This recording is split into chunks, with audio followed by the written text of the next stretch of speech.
In the summer of 1991, in an elegant villa in the area of Icali, lived the Chrysathibis family.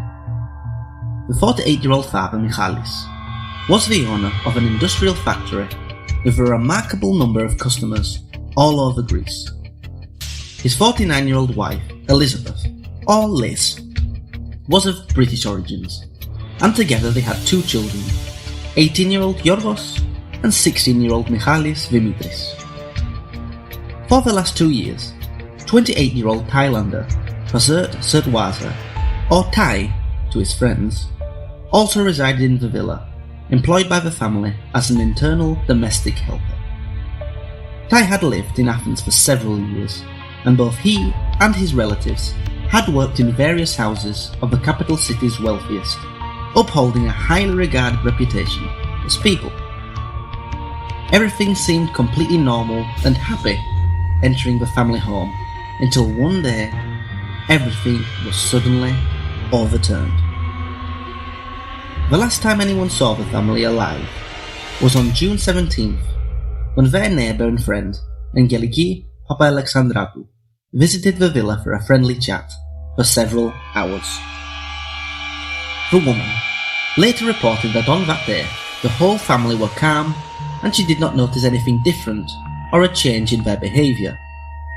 Since then, however, and for the next 7 days, the family showed no signs of life, and naturally, their friends and colleagues started looking for them.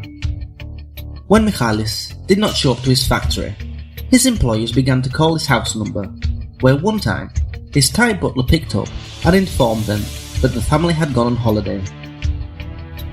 He seems to have told the same story to the family's gardener, Kyriakos Kiliaras, who went to the villa to do his work every Tuesday, Thursday and Saturday.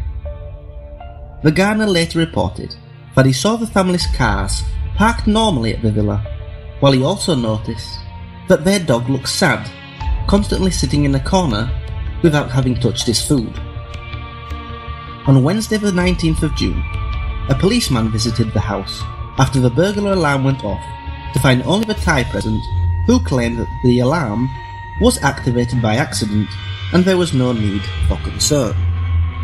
Attached to the property's gates was a handwritten note, misspelled, saying the family is absent and will return from vacation 28/6/1991. By Monday, June 21st, those who had contact with the family were growing more and more alarmed with their unexplained disappearance. After all, how could they just leave for a vacation or anywhere else without their employees or friends or even relatives knowing? So in the afternoon of that very same day, sales manager of Michalis' factory, Antonis Georgiadis, and Michalis' nephew, Alexandros Makridis, accompanied by neighbour Vasilis Salapatas, decided to visit the villa to determine what was going on. A locksmith was needed to open the door of the house, which inside looked completely empty. As they searched throughout the villa, they reached the basement. They stumbled upon what must have been the most shocking sight they'd ever seen. All 4 members of the family were there, but in different rooms of the storage unit, dead, dazzled with rags, and their bodies beginning to decay. Blood was splattered all over the place, and a tangled smell of decay and perfume suffocated the air, the perfume seemingly sprayed by the perpetrator to cover the stench of the family's decaying bodies. In one room, the bodies of the father Michalis and his eldest son Yorgos were found. Both were dressed and laid face down on the floor, covered with several blankets. The young adults' arms and legs were fastened with a rope. The youngest son, Michalis Dimitris, was found in another room with his arms and legs also tied, and his body on the floor, covered also with blankets. In a third room was the mother's body, Liz. She, however, was not tied up. She was wearing an expensive dress, but without any underwear. Next to her body, which was also on the floor and covered, were 3 cartridges. All 4 members had been beaten to death with an axe and sledgehammer, while Liz had also been raped many times. The results of the necropsy revealed that all four had experienced extensive and cruel beatings, and not all had been murdered at the same time. The assailants first killed the two children on Thursday the 20th June. The next morning, on the Friday, the father was murdered, while the mother met her tragic fate on the Sunday afternoon. The weapons used in the murder were found discarded in an area of the boiler room, and in the storage unit a bag full of agendas was found, and a file, Miss Soother as the sender, and Ty as the recipient. Soother was Ty's sister. The police opened the family's safe, where various valuable items and documents were found, but no money or expensive jewellery, which should have been there. The first and main suspect for the murders was the 28-year-old Ty Butler. He was the only person for certain to be at the mansion at the time of the murders, and had disappeared before the bodies were discovered by fleeing to Bangkok. Investigators, based on their findings, considered it highly likely that the perpetrators were more than one, and possibly a gang that operated for some purpose. As I mentioned earlier, Ty had been living in Greece for several years, and was well liked in the community. His mother Kanya, his aunt Marley, his sister Suda, and his new wife Wazita also lived and worked in various houses around the area of Atiki. On Wednesday, June the 19th, Wazita visited her mother-in-law in tears, claiming her father back in Thailand was seriously ill. Later that day, Wazita and a friend booked 2 plane tickets for Thailand, one in her name and the other in her husband's name. The tickets were booked for a Bangkok flight scheduled for the afternoon of Friday the 21st of June. The same day, Ty's mother visited his aunt and tried to convince her to leave immediately for Thailand with her, telling her that their mother was sick. However, the aunt called home and her mother told that no one was sick and everything was okay.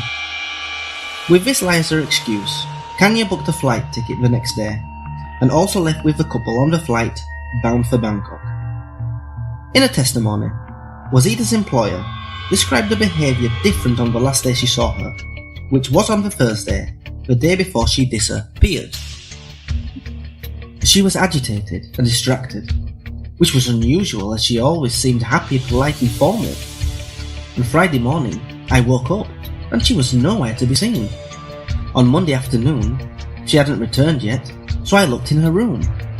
She had left her winter clothes, but taking her summer ones, along with her personal items and photo albums.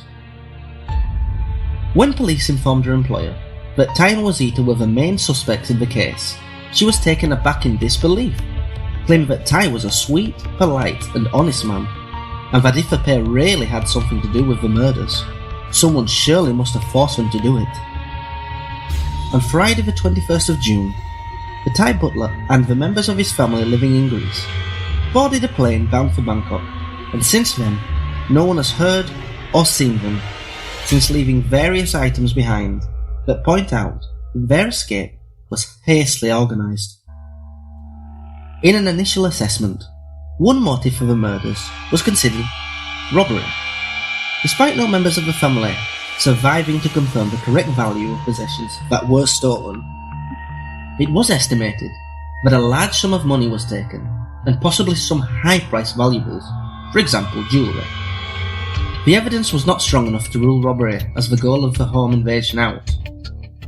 The fact that the individuals were murdered in different rooms at different times, and also tortured before being killed, showed that the perpetrators tried to extract important information from the family, first by killing the children, then the father, and eventually the mother. It is important to note that according to the autopsy, Liz died Sunday afternoon, while the butler and his family had left on the Friday, 2 days before the murder was committed, which leaves the possibility of other accomplices who continued the job after they left, or who in the first place had involved them in the case.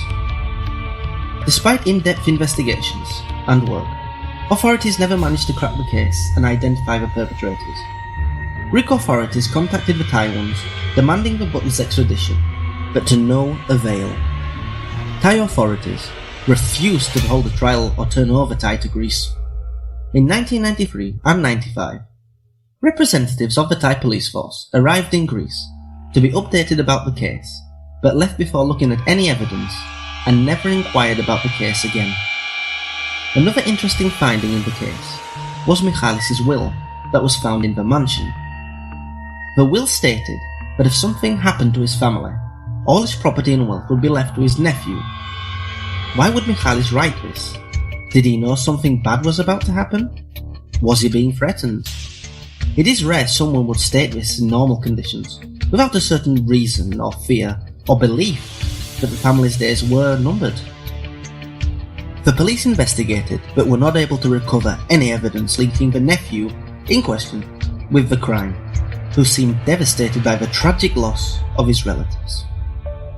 30 years later, and the crime remains unsolved, leaving so many unanswered questions.